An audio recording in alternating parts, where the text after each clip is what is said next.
الذي على عمل إذا عملته دخلت الجنة إلى آخر الحديث أو كما قال عليه الصلاة والسلام إن الله وملائكته يصلون على النبي يا أيها الذين آمنوا صلوا عليه وسلموا تسليما اللهم صل على سيدنا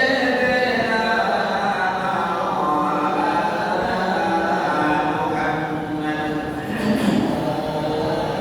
وعلى آل سيدنا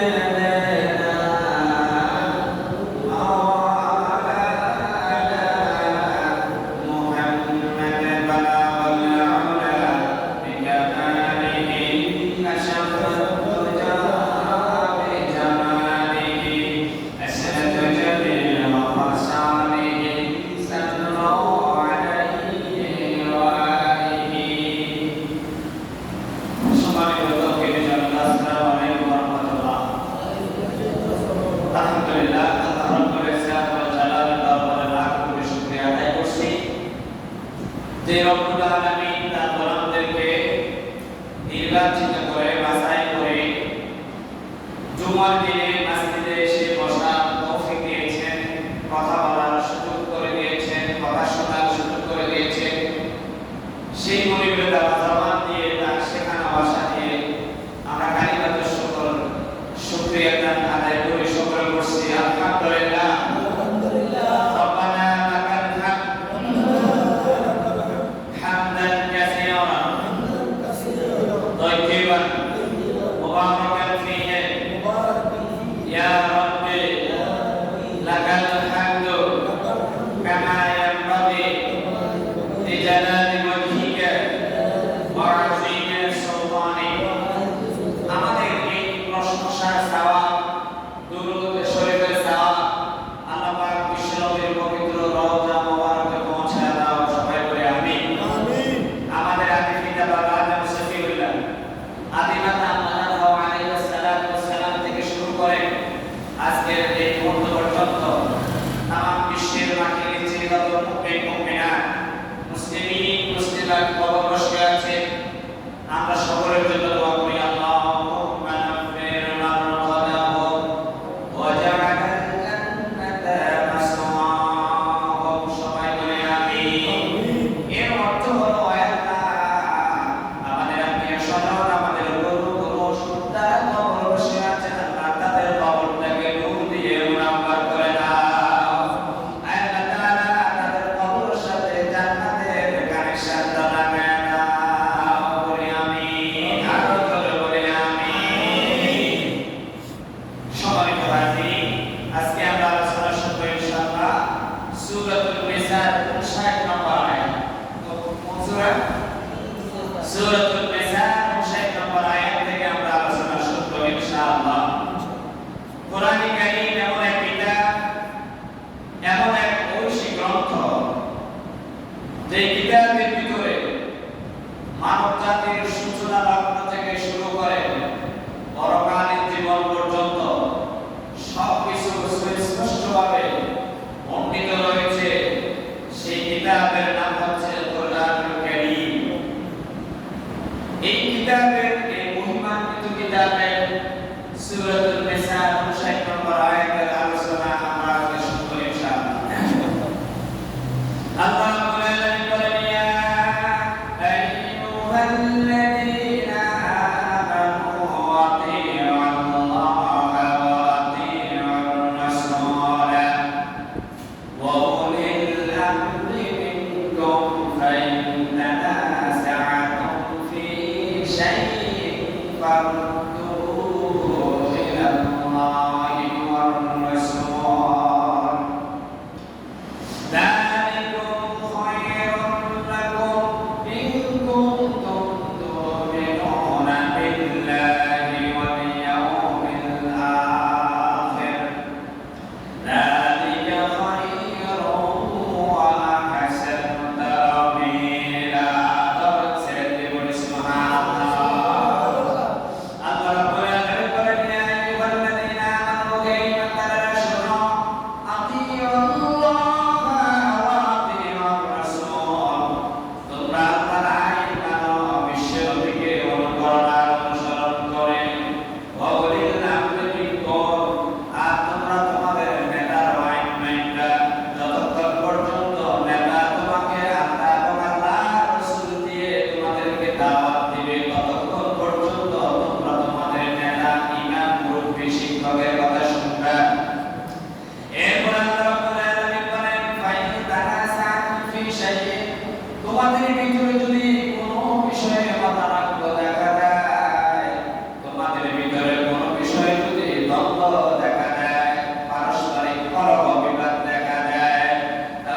বোঝা যায় হুজুরের কাছে যেমন ওসমান রাদিয়াল্লাহু তাআলা কোটি কোটি ছিলেন, পয়সা ছিলেন, তিনি যেমন টাকাবি ছিলেন, ওই যে গ্রাম অঞ্চল থেকে অসহায় সহজ সরল ব্যক্তি মানুষরা ছিল, তার দামটাও সমানভাবে হুজুরের কাছে ছিল।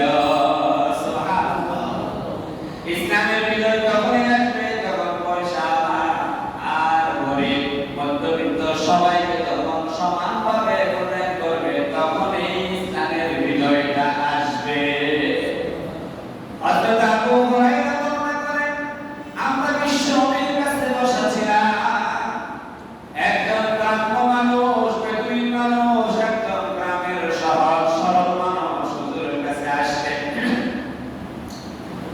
আতা রাজুলুন মিন আরাবিয়্যিন নবী সাল্লাল্লাহু আলাইহি ওয়াসাল্লাম। ওই গ্রাম্য বেদুইন লোকটি যখন আসলো, আসে হুজুরকে বলল, হুজুর দুল্লানি আলা আমালিন ইদা আমিলতুহু দাখালতুল জান্নাহ। ও আল্লাহর রাসূল, আমাকে কিছু মৌলিক আমলের কথা বলুন, যে আমলগুলো করলে আমি সরাসরি জান্নাতে চলে যেতে পারব। সুবহানাল্লাহ।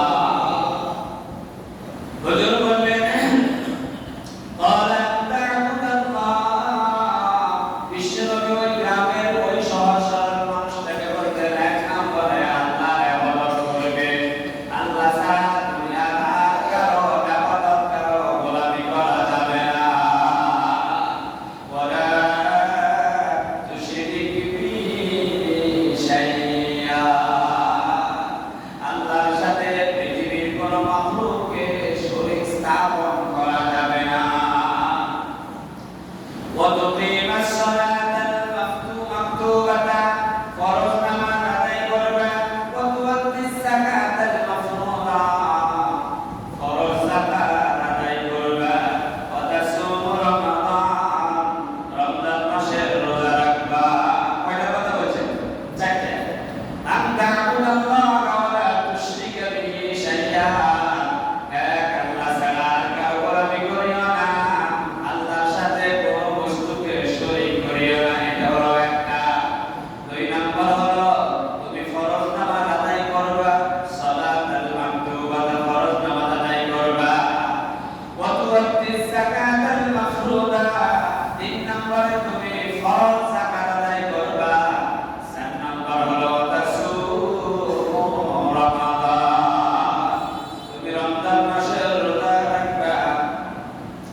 এরপরে বিশ্বনবী বললেন, বিশ্বনবী কাছে ওই ব্যক্তি বললেন, ক্বালা ওয়াল্লাযী নাফসি বিয়াদিহি। ওই বেদুইন লোকটি হুজুরের আশ্বস্ত করলেন, হুজুর গো, যে আল্লাহর হাতে আমার জীবন, সে আল্লাহর নামে শপথ করে বলছি, লা আযীদু শাইআন মিনহু ওয়া লা আনকুসু মিনহু। ও আল্লাহর পয়গম্বর, আপনি আমাকে যে আমলগুলোর কথা বলেছেন, এই আমলগুলো আমি হুবহু করব, আমি বাড়াবো না, কমাবো না। আপনাকে 2-3 দিন আমি যেভাবে ইবাদত করতে দেখেছি, সেভাবে আমি আমল করব। আমি একটুও বাড়াবো না, একটুও কমাবো না। এবার হুজুর বললেন, মান সাররাহু আইয়ানজুরা ইলা রাজুলিন মিন আহলিল জান্নাতি ফালিয়ানজুর হাদা। ও আমার সাহাবীরা, দুনিয়াতে যদি কোনো জান্নাতি মানুষকে দেখতে চাও, তোমরা সবাই এই লোকটির দিকে তাকাও। এই লোকটি আমি নবীর কাছে ওয়াদা দিয়েছে, এই 2-3 দিন আমার কাছে থেকে আমি নবী আমলটা যেভাবে করেছি, আল্লাহর আইন, আল্লাহর বিধান যেভাবে পালন করেছে, আল্লাহর এই বান্দা সেভাবে পালন করবে বলেছে। আমি তোমাদেরকে বলতেছি, ও আমার সাহাবীরা, কেউ যদি হুবহু এভাবে মানে, সেই লোকটিও জান্নাতে যাবে। তবে আমি তোমাদেরকে বলবো, কেউ যদি দুনিয়াতে জান্নাতি মানুষ দেখতে চায়, এই লোকটার দিকে যেন তাকায়। সুবহানাল্লাহ। লোকটি আসি বলল, হুজুর, আমারে এমন কিছু আমলের কথা বলুন যেগুলো করলে আমি জান্নাতে যেতে পারবো। হুজুর বললেন, শিরক করিও না, আল্লাহ ছাড়া কারো ইবাদত করিও না। এর ভিতরে সব আছে। এর ভিতরে কি আছে? আল্লাহ ছাড়া আর কারো গোলামি করা যাবে না, আল্লাহর সাথে কোনো জিনিস শরীক স্থাপন করা যাবে না। এর ভিতরে সব আছে।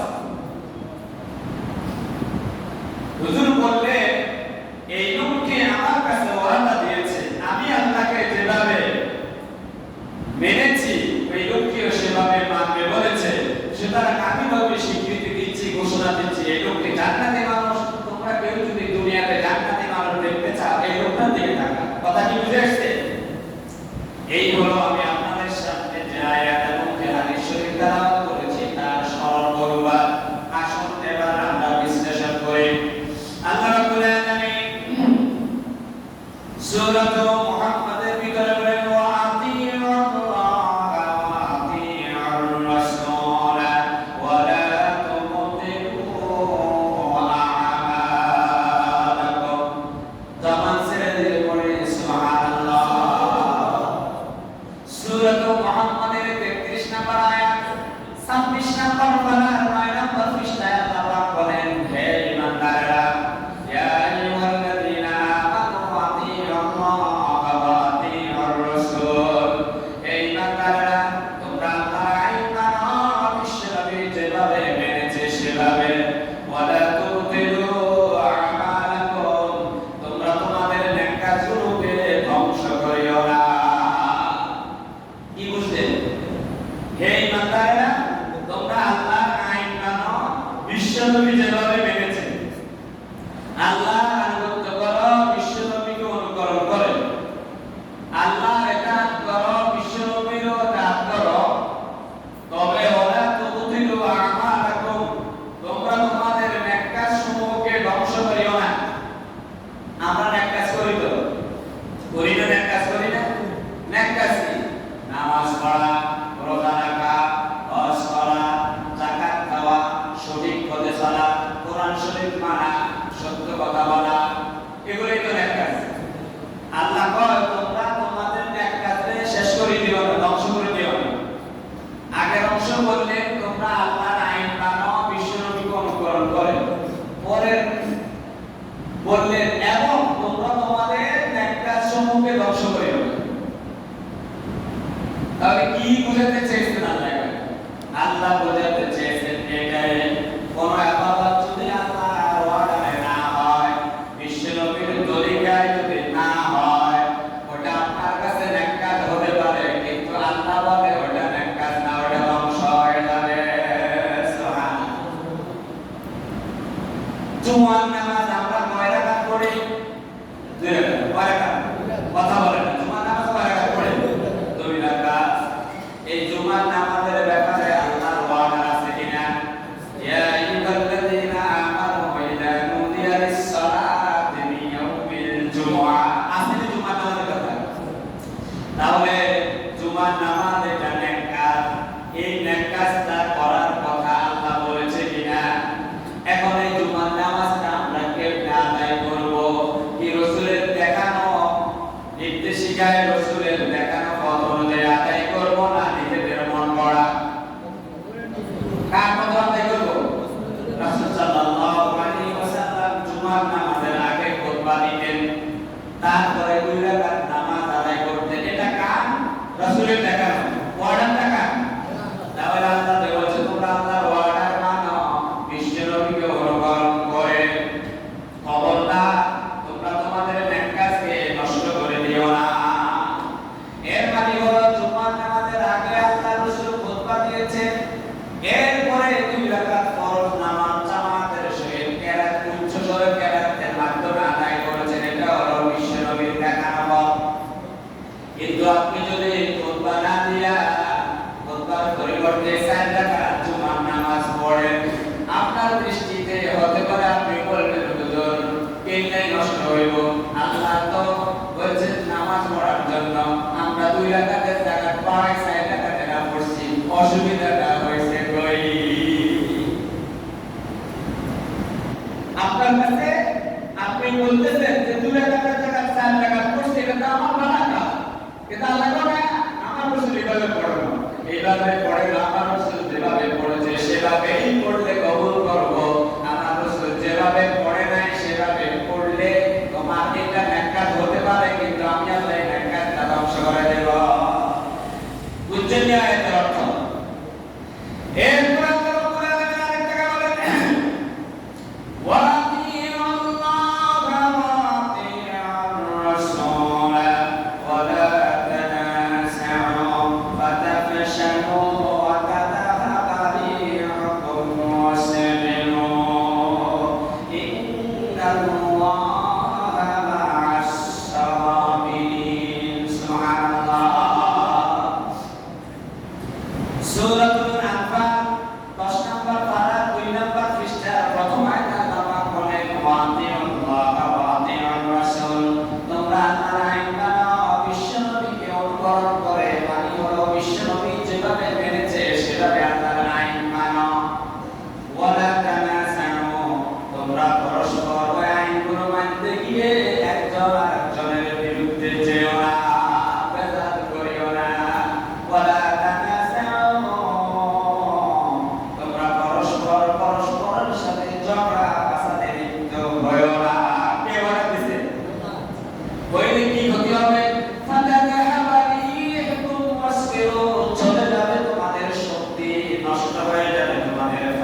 চাই লাগা থাকে, তাহলে সমাজে, পরিবারে, আত্মীয় স্বজনের ভিতরে এদের দাম থাকতে হবে। তারপরে এই আয়াতটা দেখো, ওই ইমানদারেরা আল্লাহর আইন মানো, রাসূলের যেভাবে মানছে, তোমরা আল্লাহর আইন মানতে গিয়ে রাসূলের অনুকরণ করতে গিয়ে একদল আরেকজনের পিছনে লাগিয়ে দেয় না, বেজাল করিও। বেজাল করলে লাভ হবে কি, ক্ষতি হবে কি শুনো। ফাতা থাকা দিয়ে হতো বসবিরু, কাফেররা তোমরা ভয় করতে হবে। কথা বুঝেন না? তোমরা মুমিনে ইমানদারে মুসলমান ভাই ভাই যদি ঝগড়া লাগো, তাহলে ফাতা থাকা দিয়ে হতো বসবিরু, তোমাদের যে শক্তি আছে, তোমাদের যে পাওয়ার আছে, তোমাদের যে সম্মান আছে, এটা নষ্ট হয়ে যাবে। কে শিখিয়ে দিয়েছে? কে বলে দিয়েছে? সত্যিকার একটা তো তাই। পৃথিবীর মুসলমানরা যতদিন এক ছিল, বিশ্বের সবাই মুসলমানদেরকে সম্মান করছে, ঠিক না?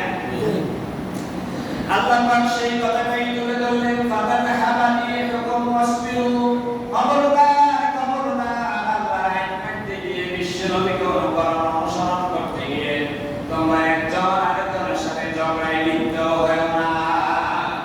ফাতানা হাবানি হুকুম ওয়াসবিরু, এমনটা যদি করো তাহলে তোমাদের সম্মান, তোমাদের মর্যাদা নষ্ট হয়ে যাবে। ওয়াসবিরু, তোমরা ধৈর্য ধারণ করবে, ইন্নাল্লাহা মা'আস সাবিরিন, নিশ্চয় আল্লাহ ধৈর্যশীল যারা, সবরকারী যারা তাদের সাথে আছেন। একটু জিকির করি না ইলাহা ইল্লাল্লাহ।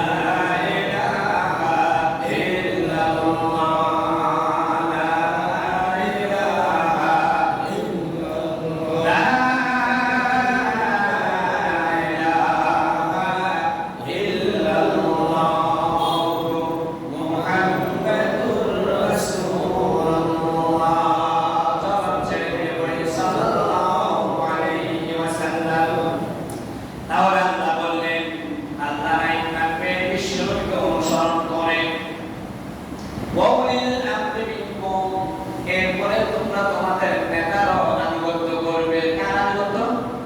নেতা ছিলেন ইমাম সাহেব, রাষ্ট্রের প্রধান, সমাজের প্রধান, পরিবারের প্রধান, এদেরকে আরবিতে বলা হয় উলুল আমর। মানে যে আদেশ দেওয়ার ক্ষমতা রাখে তাকে আরবিতে বলা হয় উলুল আমর। প্রতিষ্ঠানের লাই উলুল আমর হলো হেডমাস্টার, ছাত্রের লাই উলুল আমর হলো শিক্ষক, মুসল্লিদের লাই উলুল আমর হলো ইমাম সাহেব, ইউনিয়ন পরিষদের লাই উলুল আমর হলো চেয়ারম্যান, ওয়ার্ডের লাই উলুল আমর হলো মেম্বার, পার্লামেন্টের লাই উলুল আমর হলো প্রধানমন্ত্রী, রাষ্ট্রের লাই উলুল আমর হলো প্রেসিডেন্ট। উলুল আমর তোমরা কি করো? তোমার ঊর্ধ্বতন কর্তৃপক্ষ, এটার আরবি বাংলা অর্থ হলো ঊর্ধ্বতন কর্তৃপক্ষকে মানো। সেই ক্ষেত্রে আল্লাহ পাক আতিউ শব্দ ব্যবহার করেন। একটু মনোযোগ আসলে সবাই আমার দিকে একটু খেয়াল করেন। আল্লাহ পাক বললেন ওয়া আতিউল্লাহ ওয়া আতিউর রাসূল। আতিউল্লাহ আল্লাহ আনুগত্য করে, এখানে আতিউ শব্দ ব্যবহার করেছেন। ওয়া আতিউর রাসূল, রাসূলকে অনুকরণ করার ব্যাপারেও আতিউ শব্দ ব্যবহার করেছেন। কিন্তু কর্তৃপক্ষকে মানতে হলে এখানে আতিউ শব্দ ব্যবহার করেন। কৌশল কি? একমত কি? আতিউ শব্দ যখন ব্যবহার করে তখন আর যুক্তি থাকবে না। তার মানে হলো আল্লাহর আইন মানতে কোনো যুক্তি নেই। আপনার বুঝে ধরুক বা না ধরুক, আপনার চিন্তায় আপনার ফিকিরে আসুক বা না আসুক, আপনার লজিকে ধরুক বা না ধরুক, আল্লাহর আইন মানতে হবে, কোনো যুক্তি নেই। কেন মানবে এটা বলা যাবে না। কথা বুঝে আসছে? ওয়া আতিউর রাসূল, রাসূলকে এতাত করো মানে আল্লাহর অর্ডার মানতে, রাসূল যেভাবে মানছে তুমিও সেভাবে মানবে। এখানে বাড়ানো কমানো যাবে না। কেন বলা যাবে না? এটা বুঝে ধরুন, এটা আমি মানব না, এই কথা বলা যাবে না।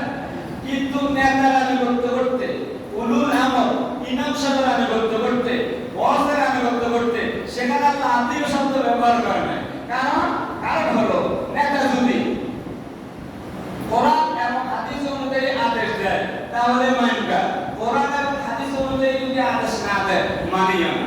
আল্লাহ ওখানে আত্মীয় শব্দ ব্যবহার করে। সুবহানাল্লাহ। কথা বুঝে আসছে? খলিফাতুল মুসলিমিন ওমর ফারুক রাদিয়াল্লাহু তাআলা আনহু যেদিন খিলাফতের দায়িত্ব নিলেন, উপস্থিত হাজার হাজার লক্ষ লক্ষ মুসলমানরা উপস্থিত। হযরত ওসমান রাদিয়াল্লাহু তাআলা আনহু, হযরত আলী রাদিয়াল্লাহু তাআলা আনহু সহ সকল সাহাবায়ে কেরাম ওমর রাদিয়াল্লাহু তাআলা আনহুর সামনে উপস্থিত। ওমর রাদিয়াল্লাহু তাআলা আনহু বলেন, ও আল্লাহর নবীর সাহাবীরা, তোমরা আমাকে কেমনে মানবা? একজন দাঁড়িয়ে বলল, তরবারিটা উঁচু করে রাখলেন। কি করলেন? ঘোড়া তরবারি একটা লইভাবে দাঁড়ায় গেছে।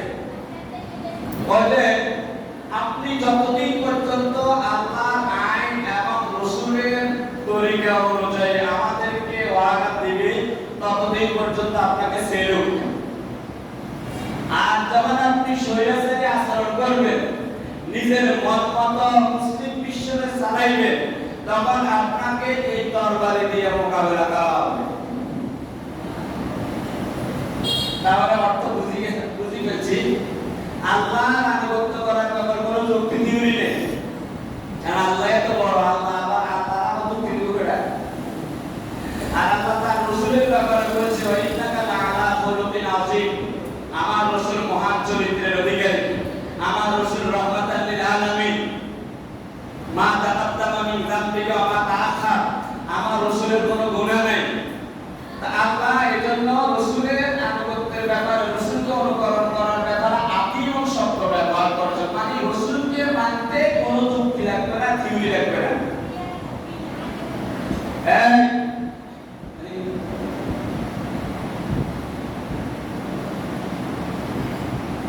আমাদের দেশে 92% আমরা মুসলমান, আমরা আল্লাহকে ভালোবাসি। আল্লাহকে ভালোবাসি তো, আল্লাহ রাসূলকে ভালোবাসি তো। আমাদের এই ভালোবাসাটা এটা মুখে মুখে কি? আচ্ছা, ঈমানের সংজ্ঞা কি? ঈমানের পরিচয় কি? ঈমানের পরিচিতি কি? ঈমান হলো মুখে স্বীকৃতি। বলেন, ঈমান হলো কি? মুখে স্বীকৃতি, অন্তরে বিশ্বাস। বলেন, মুখে স্বীকৃতি, অন্তরে কাজের মাধ্যমে বাস্তবায়ন। কাজের মাধ্যমে কি? বাস্তবায়ন। এখন আমরা মুখে স্বীকৃতি দেই যে আল্লাহ এক, অন্তরেও বিশ্বাস করি, তবে কাজের মাধ্যমে আমরা বাস্তবায়ন করতে রাজি না। ভাইও, খুতবা কি? খুতবা হলো সমসাময়িক বিষয়ে বক্তব্য দেওয়া। গত এক সপ্তাহ যা ঘটছে এগুলো সম্পর্কে কোরআন হাদিসের সঠিক দিক নির্দেশনা দেওয়া, এটার নাম হলো খুতবা। জুমা মানে সমাবেশ। জুমা মানে কি? কথা বল না। জুমা মানে কি? সমাবেশ। ওই সমাবেশে যিনি খুতবা দেন তাকে বলা হয় খতিব। খতিবের দায়িত্ব হচ্ছে কোরআন এবং হাদিসের নিরিখে সমসাময়িক বিষয় নিয়ে মুসল্লিদেরকে ইসলামের সঠিক দিক নির্দেশনা দেওয়াটাকেই বলা হয় খুতবা। কিন্তু আমাদের আগে মানুষের আলোচনার খুতবা করত, এটা হলো তারা পারে না, যারা সমসাময়িক ব্যাখ্যা দিতে পারে না, অন্তত না পারার চাইতেও বড় রকম।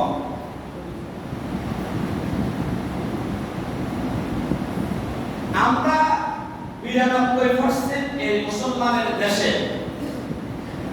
আমরা কি আল্লাহকে মানি? সেটা মসজিদে আসলে মানি। ব্যবসার ক্ষেত্রে আমরা আল্লাহকে মানি না, আল্লাহ রাসূলকে মানি না। মানি। ধর্মীয় স্বার্থে আমরা অন্ধ হয়ে যাই। আমরা তখন কোরআন শরীফ, হাদিস শরীফ, আল্লাহর কথা, আল্লাহ রাসূলের কথা মানি না। গত জুমায় চাঁদপুরে একজন জুমার খুতবা দেন, যে মুসল্লি তার পিছনে নামাজ পড়লো, পড়ে আসছে তরকারি বেড়ে, সেই মুসল্লি আবার ইমাম সাহেবের মারার জন্য ছুরি দিয়ে আঘাত করছে না? কেন করছে? দলীয় অন্ধত্বের কারণে। কারণ তার বিশ্বাস, তার বুজুর্গ তারে শিখাইছে যে এইভাবে এইভাবে। এজন্য ইসলামের সঠিকটা আপনি বুঝতে হবে। মিলাদ পড়া, দুরূদ শরীফ পড়া সুন্নাত, মিলাদ পড়া মুস্তাহাব, কিন্তু মানুষ হত্যা করা কবিরা গুনাহ, মানুষকে আঘাত করা কবিরা গুনাহ। এখন ইমাম সাহেব বলছে কি বলে না, আমি ওই বিতর্কে যাব না। ইমাম সাহেব যদি বিশ্ব নবীকে আল্লাহর প্রিয় বলিয়া থাকে, কার প্রিয়? আল্লাহর প্রিয়। এটা ভাষাগত দিক থেকে অভদ্রতা, ভাষাগত দিক থেকে অভদ্রতা। ইংরেজি শব্দ এটা প্রিয় অর্থ হলো দুধ। আমাদের গ্রামে কিছু শব্দ আছে এগুলা বললে খুব খারাপ শোনা যায়, যেমন সিটিং শব্দটা। সিটিং যদি আপনি ইংরেজিতে বলেন তাহলে কবে দাদা কাছে লেগে গেছে, কিন্তু যখন তবে সিটিং এর ইংরেজি মুনাফিক, মুনাফিক কইলে লইছে তো তুই আর আপনি বলছিস। আব্দুল অর্থ হলো দাস, আব্দুল কইলেন আব্দুর রহমান, আব্দুল্লাহ, আচ্ছা আব্দুহু ওয়া রাসূলুহু। আব্দুল শব্দের অর্থ হলো দাস, কি দাস। আব্দুল শব্দের অর্থ হলো গোলাম, আব্দুল শব্দের অর্থ হলো চাকর। এখন আপনি যদি ওয়াশহাদু আন্না মুহাম্মাদান আবদুহু ওয়া রাসূলুহু, আমি সাক্ষ্য দিচ্ছি মুহাম্মদ আল্লাহর দাস, আল্লাহর গোলাম, আল্লাহর চাকর, অর্থ খালে, তবে রাসূলের সামনে এটা মানায় না। কথা কি ক্লিয়ার? একই অর্থ আমাদের ক্ষেত্রে, আমরা আল্লাহর দাস, আল্লাহর গোলাম, আল্লাহর চাকর, কিন্তু এইভাবে না বলে আমরা আল্লাহর বান্দা। কারণ বান্দা শব্দটা আমাদের এই দেশের সম্মানসূচক শব্দ, এজন্য আমরা এটাকে বলি আমরা আল্লাহর বান্দা। এখন ওই ইমাম সাহেব হয়তো বুঝাইতে গিয়ে, আমার মতে বুঝাইতে গিয়ে হয়তো বলে ফেলছে, এটা ট্রাক অস্টিক হয় না। তার জন্য আপনি শুরু কাটার করে মারা গেছে না, আছে আমি এখনো ক্লিয়ারটা পাইনি। ভাইও, আপনাকে ইসলামের সঠিক বুঝতে হবে। এই যে আমরা মুসলমান, আইয়ামে জাহিলিয়াতে হযরত খাব্বাব, হযরত বেলালকে উত্তপ্ত মরুভূমির উপরে পাথর দিয়ে, চাপা দিয়ে, যাতে শাস্তির তীব্রতা বেশি হয় এরকম শাস্তি দিত, ঈমান থেকে প্রত্যাখ্যান করে, তাকে কুফরি পথ গ্রহণ করে। সেই ১,৫০০ বছর আগে সেই কালচার আবার আমাদের দেশে চালু হয়েছে। হয়েছে কিনা? হয়েছে কিনা? এগুলো কি কোনো মুসলমানের কাজ? এগুলো কি কোনো মুসলমানের কাজ? মারার পরে আবার পাথর মারা, পাথর মেরা, নৃত্য করা, এগুলো কি কোনো মুসলমানের কাজ?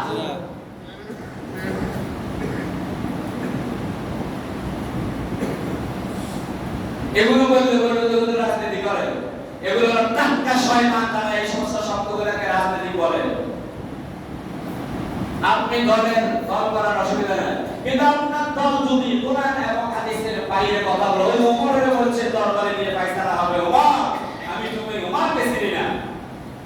আপনারা যত বড় শক্তিশালী হন, ইসলামের বিরুদ্ধে, আল্লাহ এবং আল্লাহর রাসূলের আদর্শের বিরুদ্ধে কার্যকলাপ করবে, বিন্দু মাত্র ছাড় দিয়ে আমরা কথা বলবো না। সকল হত্যাকে আমরা নিন্দা জানাই। কেন হত্যা করতে হবে? গণতান্ত্রিক দেশ, ওরা যা ওখানে প্রোগ্রাম করবে, আবার তোমরা একটা আবার তাদেরকে মারা হবে কেন? এটা তো মুসলমানদের দেশ, এটা তো কোরআন শরীফ হাদিস শরীফ অনুযায়ী চলবে। এটা তো পশ্চিমাদের থিওরি অনুযায়ী চলবে না। কারণ পশ্চিমাদের থিওরি হলো তারা যাবে না, মুসলিম দেশগুলো এগিয়ে যাক, এজন্য একটা পিছনে আরেকটা লাগাই দিবে। 30 বছর তাদের ভিতরে মিল ছিল, তখন তারা ভালো ছিল, তাদের কাছ থেকে সুবাস বের হয়েছে। এখন তাদের কাছ থেকে সুবাস ভাই হয় না। এটা বিজাতিদের কালচার। আজকে আপনাদেরকে প্রথম নাম্বার পারা 17 নাম্বার পৃষ্ঠায় একটা আয়াত আছে, আল্লাহ রাসূলকে আল্লাহ সাবধান করে দিয়েছে, ওয়ালান তারদা আনকাল ইয়াহুদা ওয়ালান নাসারা হাত্তা তাত্তাবিআ মিল্লাতাহুম। নবী গো, এই ইহুদি আর খ্রিস্টানরা আমরা বাধা দিতে হবে যতক্ষণ পর্যন্ত না আপনি তাদের দল না করবেন, হাত্তা তাত্তাবিআ মিল্লাতাহুম। বাংলাদেশে যত বড় আলেম হোক, যখন